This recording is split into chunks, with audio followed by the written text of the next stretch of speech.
एक भी minute waste नहीं करना है, क्योंकि यदि अपन एक भी मिनट वेस्ट करते हैं तो स्ट्रोक से रिकवरी की संभावनाएं उसी अनुपात में कम हो जाती है। नमस्कार, मैं डॉक्टर श्याम सुंदर लक्षकार इंडस हॉस्पिटल में कंसल्टेंट न्यूरोलॉजिस्ट के पद पर कार्यरत हूँ। जैसा कि आज 29 अक्टूबर है, आज के दिन वर्ल्ड स्ट्रोक डे मनाया जाता है। इस बार वर्ल्ड स्ट्रोक डे की थीम है एवरी मिनट काउंट्स, मतलब स्ट्रोक के केस में हर एक मिनट की इम्पोर्टेंस है। यदि किसी को भी स्ट्रोक होता है तो अपने को तुरंत से तुरंत हॉस्पिटल लेके जाना है, एक भी मिनट वेस्ट नहीं करना है, क्योंकि यदि अपन एक भी मिनट वेस्ट करते हैं तो स्ट्रोक से रिकवरी की संभावनाएं उसी अनुपात में कम हो जाती है। आम भाषा में अपन इसको लकवा बोलते हैं, पक्षाघात बोलते हैं और अपन इसे ब्रेन अटैक भी बोल सकते हैं। मुख्यतया ब्रेन स्ट्रोक दो तरह का होता है। एक तो स्ट्रोक होता है जिसमें कि जो अपने खून की नसें होती है जो कि मस्तिष्क में खून लेके जाती है, उनमें ब्लॉकेज हो जाता है, उसकी वजह से लकवा पड़ता है।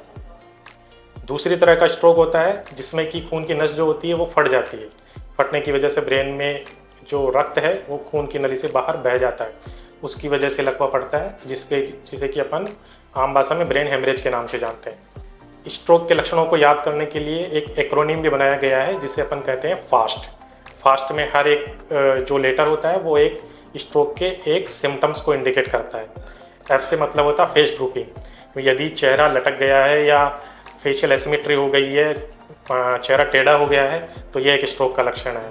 ए का मतलब होता है आर्म वीकनेस, कि यदि हाथ उठ नहीं रहा है, हाथ उठाने में दिक्कत आ रही है, तो यह भी एक स्ट्रोक का लक्षण है। एस का मतलब होता है स्पीच डिफ़िकल्टी, कि मतलब बोलने में दिक्कत आ रही है, स्पीच जो होती है तुतला कर निकल रही है, जो भी आदमी बोल रहा है वो दूसरा आदमी समझ नहीं पा रहा है, तो यह भी एक स्ट्रोक का लक्षण होता है।